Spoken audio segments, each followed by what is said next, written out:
بسم الله. ازيكم يا حبايبي، عاملين ايه؟ يا رب تكونوا بخير. اول حاجه نبدا بسم الله ونصلي على رسول الله عليه افضل الصلاه والسلام. هتعملي ايه النهارده يا رشوشه؟ هقول لك هعمل ايه. طبعا زي ما انت شايفه كده ده فلفل ايه، محمراه. خلاص تمام.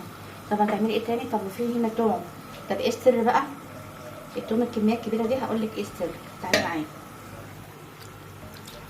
طبعا دي ايه، ده ربع كيلو فول مدشوش.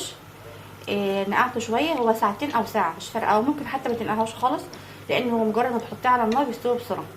معاه ربطه كزبره، حزمه كزبره. تمام اهو. بعد ما تسيبه هنسيبه يهدى شويه، وبعد كده هنزله في الخلاط.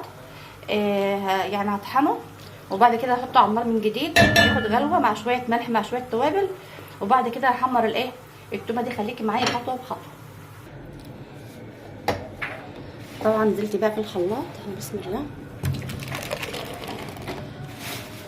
الشكل الجميل ده اسهل من كده مش هتلاقي، ولا تقولي بقى فول ولا طعميه ولا غيره، دي حاجه تانية خالص وطعم جميل جدا وفي نفس الوقت تغيير.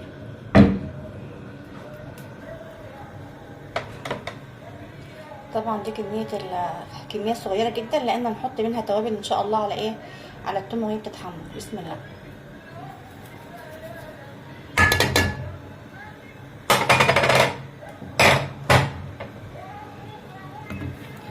بسم الله. اللهم صل على محمد وعلى ال محمد.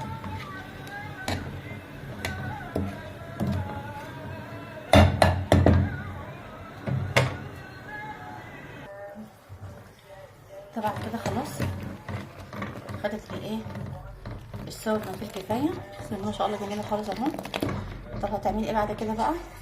طبعا هحمر الثوم، ونص الثومه اللي انا هحمرها هحطها هنا، والباقي هرشه ان شاء الله على الطبقين اللي انا ايه هطلعهم باذن الله.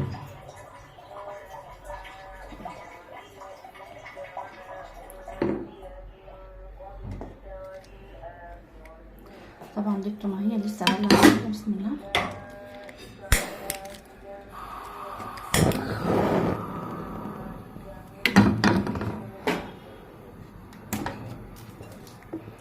بسم الله.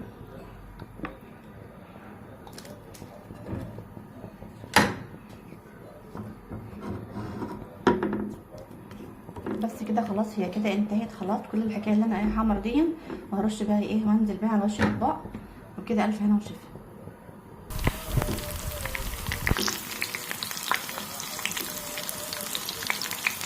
ممكن تديله اللون اللبني، اللون قصدي معسول، مع اللون الذهبي.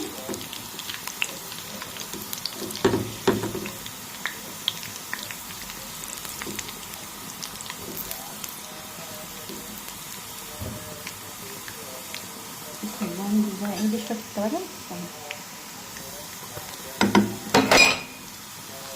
كده خلاص. ثانيه واحده بس كده. بسم الله. هننزل هنا لو قلت لحضراتكم خلاص. الله،